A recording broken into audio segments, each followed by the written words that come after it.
नमस्कार दोस्तों। United states of America एक ऐसा देश है जहाँ पर दुनिया की केवल 5% पॉपुलेशन रहती है, मगर दुनिया की इनकम में यूएसए का कंट्रीब्यूशन 20% से भी ज़्यादा है।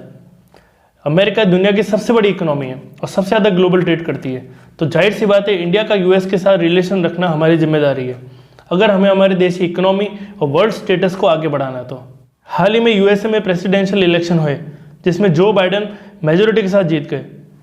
इससे पहले हम जानेंगे कि डेमोक्रेटिक पार्टी के जो बाइडन भारत के लिए अच्छे होंगे या बुरे।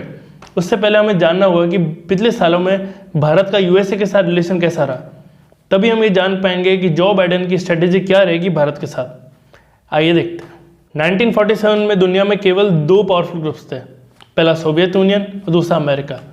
आज़ादी के बाद भारत को ये फैसला करना था कि भारत किस पावरफुल ग्रुप को ज्वाइन करेगा। उस समय जहाँ पाकिस्तान ने सीटो और सेंटो ट्रीटी साइन करके अमेरिका को चुना, वहीं भारत ने नॉन अलाइनमेंट मूवमेंट को सपोर्ट करा, दैट इज किसी भी ग्रुप को ज्वाइन नहीं करा और इंडिपेंडेंट रहे। और उस समय इंडिया के पहले प्रधानमंत्री जवाहरलाल नेहरू ने अमेरिका की पहली विजिट की, जहाँ पर उन्होंने ये साबित करा कि वो सोवियत यूनियन और अमेरिका दोनों सुपर पावर के लिए न्यूट्रल रहेंगे। 1962 में जब इंडो चाइना वॉर होता है तब अमेरिका ने भारत की मदद की, जिसकी वजह से चाइना को पीछे हटना पड़ा। लेकिन वहीं 1965 में जब इंडिया पाकिस्तान का वॉर होता है तब उस समय अमेरिका ने खुले तौर पर पाकिस्तान का सपोर्ट करा, क्योंकि पाकिस्तान की मदद से अमेरिका को अफगानिस्तान से रशिया को हटाने में हेल्प मिलती थी। जिसके बाद भारत के पास कोई चारा नहीं बचा। जिसके बाद 1971 में भारत ने रशिया के साथ सोवियत यूनियन ट्रीटी साइन कर ली, जिसके बाद भारत एक सोवियत यूनियन सुपर पावर का पार्ट बन गया। इससे इंडिया ने नॉन अलाइनमेंट मूवमेंट से सोवियत यूनियन पावर ब्लॉक को ज्वाइन करा, और यही एक कारण था जिसकी वजह से इंडिया और यूएस के बीच में काफ़ी सारे डिफरेंसेस बढ़ने लगे। फिर साल आया 1971 का, जब भारत और यूएस को एक एक्सचेंज डेमोक्रेसी कहा जाता था, यानी कि कहीं ना कहीं भारत और यूएस के ओपिनियन में डिफरेंसेस थे। और फिर 1998 में ये डिफरेंसेस और बढ़ गए जब भारत ने फेमस पोखरण न्यूक्लियर टेस्ट करा। तब यूएस ने भारत पे कई सारे सैंक्शन और रेस्ट्रिक्शन लगा दिए और वर्ल्ड में भारत की इमेज को ख़राब करने की कोशिश की। फिर 2000 में लेट जसवंत सिंह, जो उस समय भारत के एक्सटर्नल अफेयर मिनिस्टर थे, उन्होंने उस समय अमेरिका की 18 ट्रिप करी और उनकी इन्हीं कोशिशों की वजह से भारत और यूएस के रिलेशनशिप थोड़े अच्छे होने लगे। और यही एक कारण था जिसकी वजह से अमेरिका थोड़ा पॉजिटिव होने लगा भारत के प्रति। और तब भारत में अटल बिहारी वाजपेयी जी की सरकार थी, जब 22 साल बाद भारत में कोई अमेरिकन राष्ट्रपति भारत में आया, जो कि अटल बिहारी वाजपेयी जी की बहुत बड़ी सक्सेस थी। फिर 2001 में इंडियन पार्लियामेंट और अमेरिका में टेररिस्ट अटैक हुए, जिसकी वजह से भारत और यूएसए दोनों की सोच एक जगह पर आ अटकी, that is to fight against terrorism.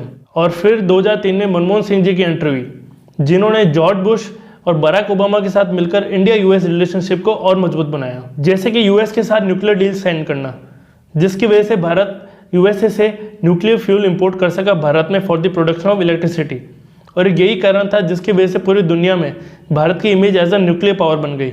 काफ़ी सारे defence agreement, open skies agreement और काफ़ी सारे एमओयू साइन किए भारत ने साइंस और टेक्नोलॉजी के डिपार्टमेंट में, जिसकी वजह से भारत में काफ़ी बिजनेस और ट्रेड बढ़ा।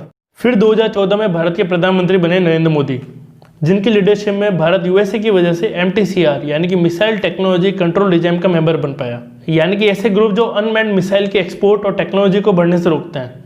और एक यही कारण था जिसकी वजह से इंडिया मेजर 38 कंट्रीज़ के साथ हाई एंड मिसाइल टेक्नोलॉजी को एक्सेस कर पाया, जो पहले नहीं कर पाता था। इवन यूएसए भारत को न्यूक्लियर सप्लायर ग्रुप का मेंबर बनाना चाहता है, लेकिन अनदर सुपर पावर जो कि चाइना है, वो भारत की मेंबरशिप को रोके हुए है। 2016 में इंडिया और ट्रंप लेड अमेरिका ने लॉजिस्टिक एक्सचेंज मेमोरेंडम को साइन किया, जिसकी वजह से दोनों कंट्रीज एक दूसरे की मिलिट्री बेसिस को एक्सेस कर पाएंगे। एज वेल भारत और अमेरिका की बढ़ती नज़दीकियों की वजह से अमेरिका ने भारत को मेजर डिफेंस पार्टनर बनाया, जिसकी वजह से अब Bharat sophisticated military equipment USA से खरीद पाएगा। यहाँ तक कि इनडायरेक्टली यूएसए का रोबस्ट बिहेवियर इंडिया के काम आ रहा है, जैसे कि चाइना ट्रेड वॉर की वजह से भारत में बिजनेस करने की अपॉर्चुनिटी बढ़ी। हालांकि इंडिया ने भी यूएसए की काफ़ी मदद करी, जैसे कि जब यूएसए को ईरान पर प्रेशर बनाना था, तब जापान और साउथ कोरिया के साथ भारत ने भी ईरान से ऑयल परचेज करना बंद कर दिया, डिस्पाइट कि उस समय भारत को नुकसान हो रहा था। और यही एक कारण था जिसकी वजह से इंटरनेशनली भारत और यूएसए की फॉरेन पॉलिसी स्ट्रांग होने लगी। अब अगर हम बात करें कि डेमोक्रेटिक पार्टी के लीडर और यूएसए के नए प्रेसिडेंट जो बाइडन की स्ट्रेटेजी क्या रहेगी भारत के साथ, तो इसको हम दो पार्ट में बांटेंगे, पॉजिटिव इम्पैक्ट और नेगेटिव इम्पैक्ट।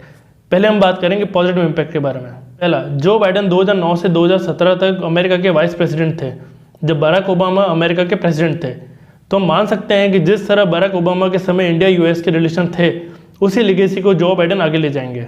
जैसे कि ओबामा के समय इंडिया यूएस के बीच काफ़ी ट्रेड हुआ, जो कि डोनाल्ड ट्रंप के समय कम हो पाया। यहाँ तक कि जो बाइडेन ने इंटरनेशनल ट्रेड रूल्स को रिवैम्प करने की बात की है, जिसकी वजह से ना कि सिर्फ इंडिया बल्कि यूएसए की सारी अलायंस कंट्रीज को बेनिफिट हो पाएगा इन टर्म्स ऑफ बिजनेस। दूसरा, क्लाइमेट चेंज में जो बाइडेन पॉजिटिव रुख अपनाते हैं।